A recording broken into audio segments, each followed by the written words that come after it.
We are going on to our MVP award.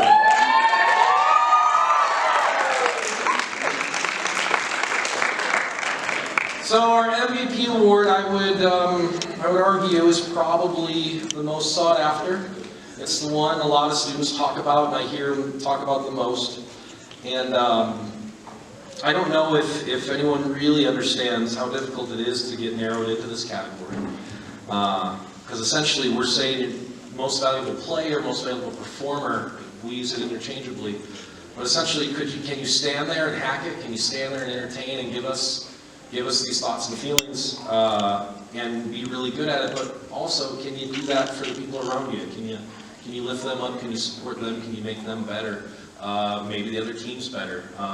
Maybe you pull audience into it. The effect that you have on everything you touch is why you're in this particular category. Last year being online and doing everything online,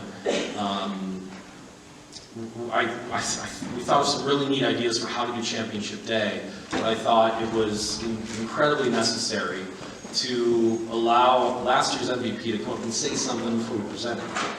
So quick note on last year's MVP, they didn't get to do this when they won it last year, of course. But this is probably one of the best to ever be up here. We've kind of watched a Durango team for a long time just dominate this league and be really good at it, but you had these two figureheads at the top of it that were leading this dragon. And this particular MVP, senior year, capped it off, beat out the other dragon figurehead, got 3 all-star selections over their other dragon figurehead, 4 years of main stage selections. There were games that were created just for this person. Maybe one of the best to ever stand up here, so she deserves a chance to talk and to tell you why this means something to her, or maybe why it could mean something to you. So last year's MVP, Emmy Robinson.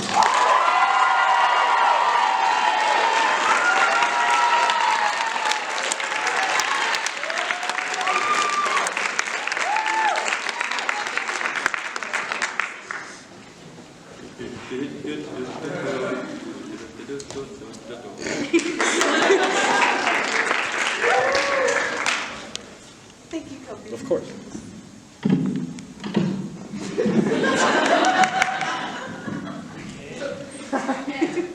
Hello, graduates of 2022. We have made it. That was the wrong speech. Hi, Jesters. For those of you that I haven't probably kicked, dragged, or kissed on stage, my name is Emmy. When I first joined Improv and Jesters, I was a young, starving artist. And surprise, surprise, I still am. But when I was 15 years old, I had absolutely no clue what I wanted to do. But I knew that every single Tuesday I was going to be in some ranky-yanky theater room doing some improv with some people. And I also remember my first day walking in thinking, who is that strange man in the corner? And lo and behold, it was the person we love most, Kobe. But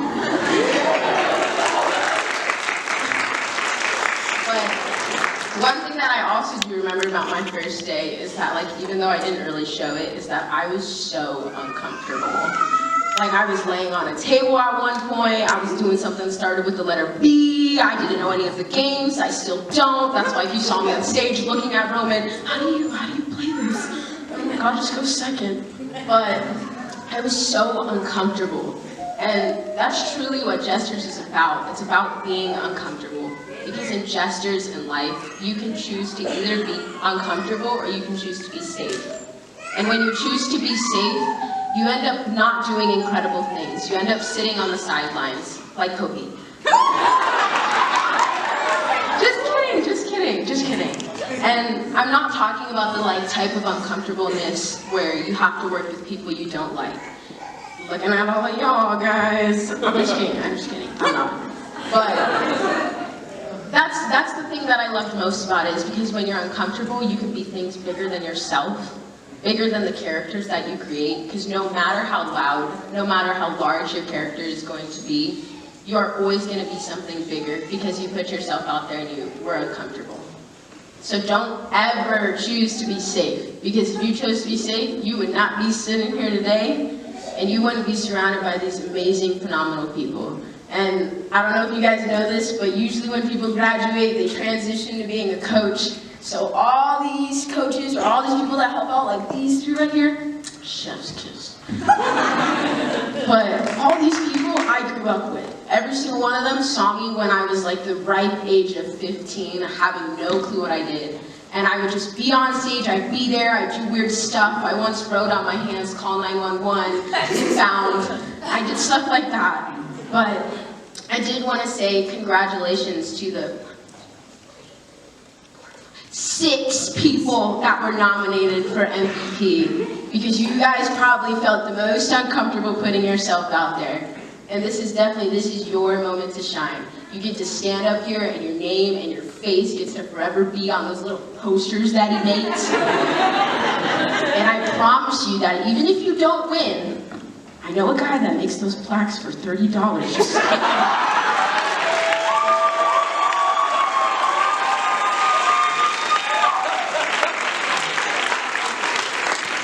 And now, for the last part of my speech, I want you to take your tassel from the left, and I want you to move it to the right. I'm just kidding, that's not on the note cards. Literally all I have is dogs. Thank you so much.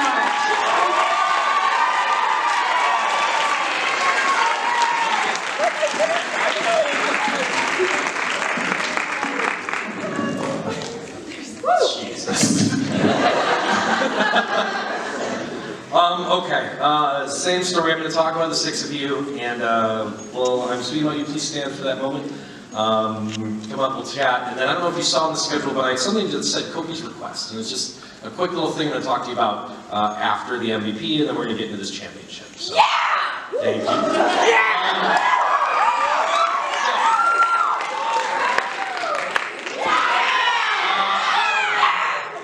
Starting off from Northwest, Erica Fish.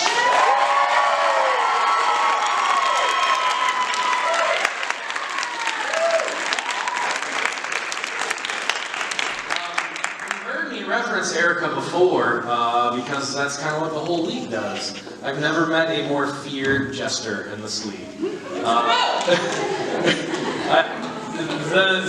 From day one, Erica here was a freshman on stage in the championship that year and has been kind of doing that exact same way of performing ever since. What Erica's always been capable of is power, is showing you that I can be up here with the best of them in every single category. Erica went on to be in the highest scored show ever, actually against Emmy, her sophomore year. Erica being in this category, being in main stage casts, it's really, Erica kind of did it all in her 4-year run here, this being her senior year, of course. It's kind of funny, because it's true. Coaches, we talk, when we try and figure these things out, and I even hear students that go, Erica's going to win because if I win, she'll beat me up. But here's the truth of it. Last summer, we got to do some more improv stuff and work on our crafts, and I did maybe the meanest thing I could do to some students. I had them do some improvised monologues. Basically, hey, stand there by yourself, no help, no support, no nothing, go for it. And Erica had us in tears. I mean, she had us in legitimate tears. So we kid about this poise, and we kid about how tough she is, and that toughness is as well-rounded as it gets. I think you standing here is enough for everyone to say, I want to be like Erica. So Erica, thank you.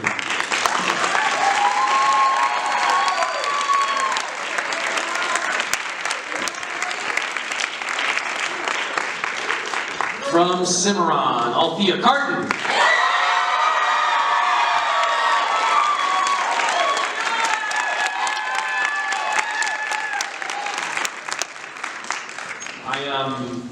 I had a coach say to me when the nominees came out, like really aggressively, when they saw who was on the nominee list, and they saw that you were on it, Althea, and they had a sheet of paper that they had to give me, and I forget even what that was, but they kind of like slammed it against my chest, and they said it's about time she's on it.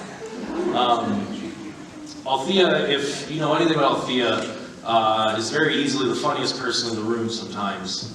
And you sometimes never see it coming. It's a complete left field. Sometimes everything can be taken, and you watch this backup engine turn on, and you watch this backup force reignite anything that's happening. We saw it in the All-Star show. Whatever that joke was that you turned around into gold, it's just what you've been doing for 4 years with us. 3 All-Star selections, your main stage cast selections, you have a championship under your belt. I agree. I absolutely agree. If it's we're saying about you, it's about time that you're up here, then that's proof and evidence how hard it is to get into this category. For anyone that's hoping that they can be in this spot in coming years, this is someone everyone's going to miss. We're going to miss those jokes. We're going to miss what you give us. So don't go far. Come back. Thanks. Althea, thank you.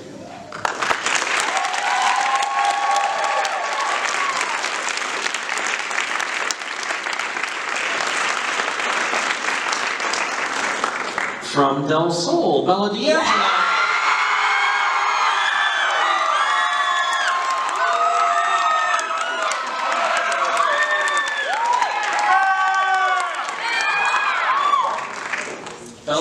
Bella has a really unique history with us. One of 2 of our performers that are not 4-year players technically, but a senior.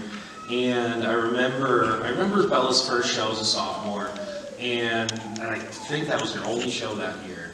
And I remember going, okay, that was fun. But then getting to online improv, and when you see that many Zoom screens, right, and you see that many students in one Zoom trying to show you what they can do. And if Bella didn't stand out then, and that's when it started. And that's what it was, Bella, you can do this. Give us a little bit of you, and you're going to get a lot in return. And Bella kind of went full-fledged and gave us as much as they could, which is evident because now we've got their team that's about to perform the championship.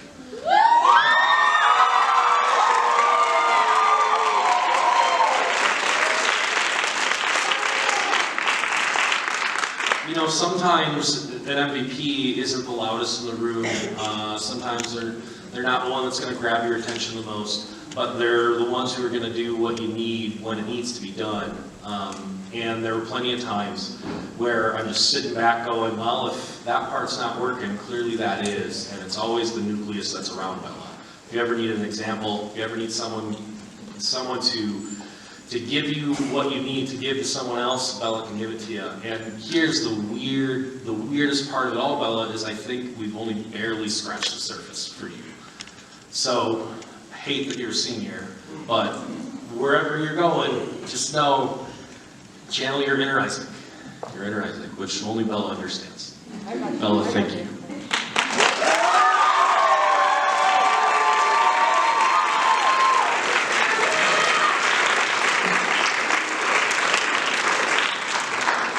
From Clark, Jenna Thomas.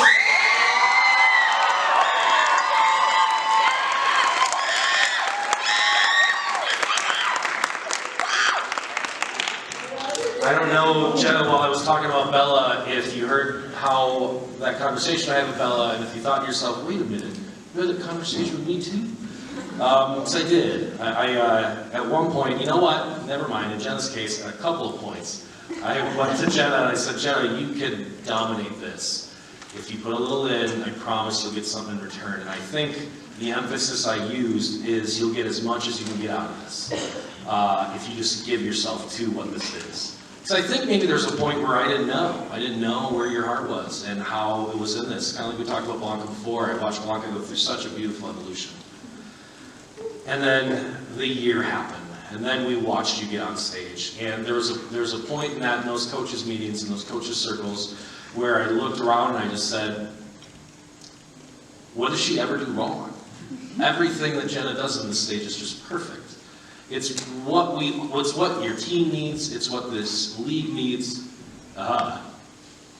And not only that, you stepped on the gas and you gave us what I said it'd be awesome to get. You maybe made the biggest hurdle, and you could have been in that most improved category, but you made the biggest hurdle going from not a main stage or an all-star selection and going straight to the MVP. So, sometimes it doesn't work. I've had conversations with genotypes before where they just didn't believe, whatever it could be, and then walk away. Thank you for listening to me, and I think this entire league thanks you.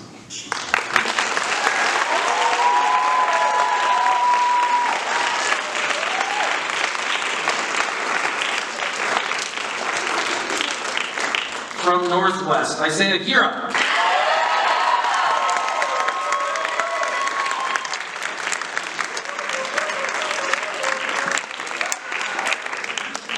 You know, I had not as dramatic of a fashion as what happened to Althea, but I had another coach almost say some similar sentiments to me about, hey, it's about time Isaiah's got his time to shine. One of the problems, Isaiah, is that you've got so many strong performers on your team, hence 2 of you are nominated again from your team. And sometimes it's just all about timing.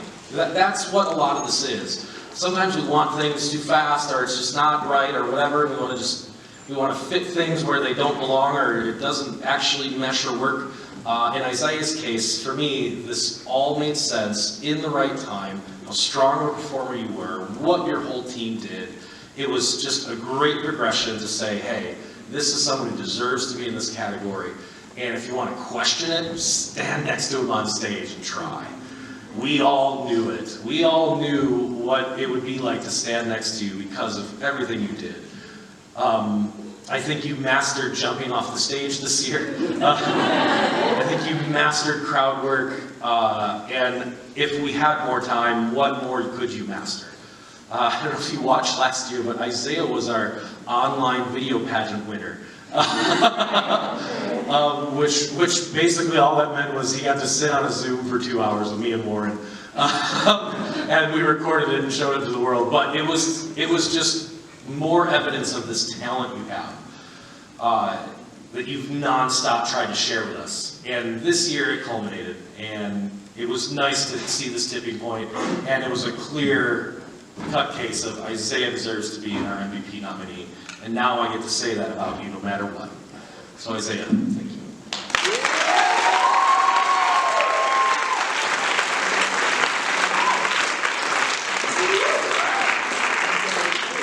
And last, from Riffside, Margot Kopetic.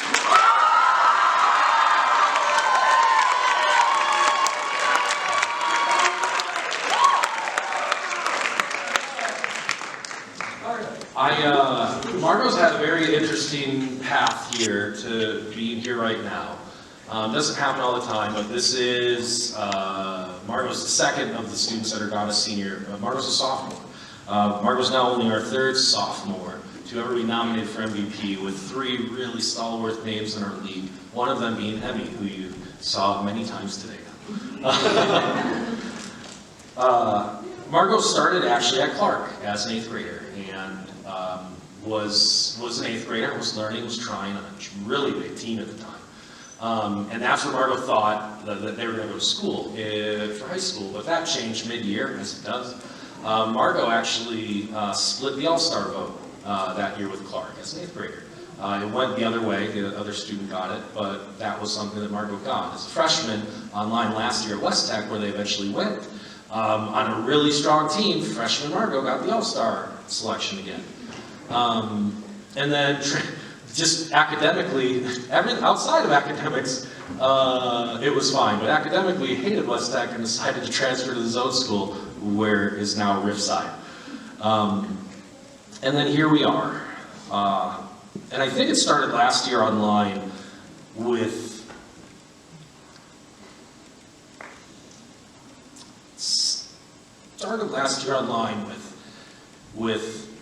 your constant need to create and put something in a different context, in a different category. And maybe you did a scene that didn't work, maybe you had an idea that you didn't like, but you were always ready to create that next level. You're always ready to create that next idea. And everyone started seeing what you were doing. And if you noticed last year, there was a point where everyone's camera was fixed on them in their room, maybe even sitting in a chair. And then eventually, after you started watching Durango and Margot and what they were doing, now everyone's running around their yards and in the streets, and they're taking chances because you led them there as a freshman. And then this year, just the same. You transferred into the defending champions. And in what world are you going to walk into the defending champions and tell those veterans that you've got a stake here? And that you can do this too, and you can be just as strong as all of them. And every show, that's what you did. Not just up here, but from the audience, from how you cheer, you're definitely one of the loudest in this league. Your evolution, your fun little journey is basically saying, or I think we can now say with this MVP nomination, that you've officially started your own legacy. So, thank you for what you've given us, and then I'd be dumb not to say happy birthday.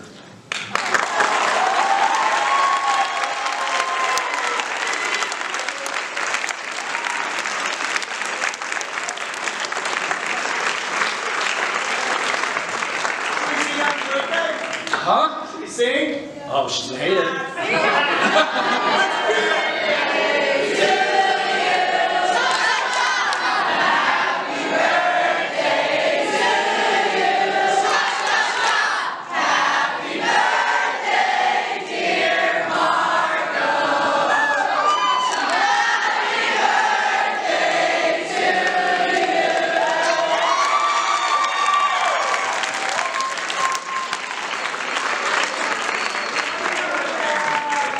So I'm going to call the winner. Winners, you're allowed to come up and speak just the same, and then I'm going to send you out with Beth. And then I've just got one quick message after that, and then we're going to get to this championship.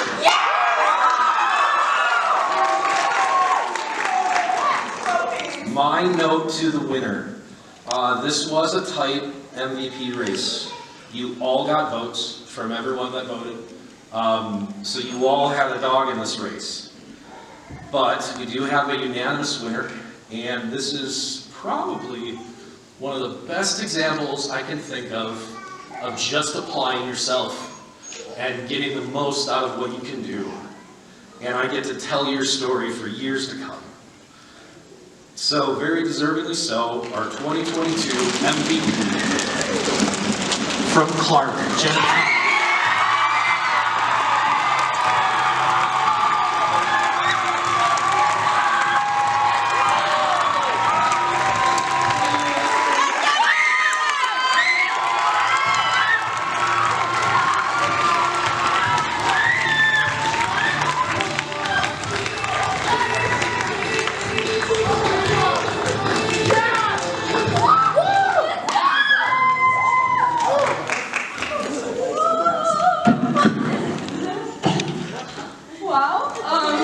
Hi, y'all. Hi, MVP!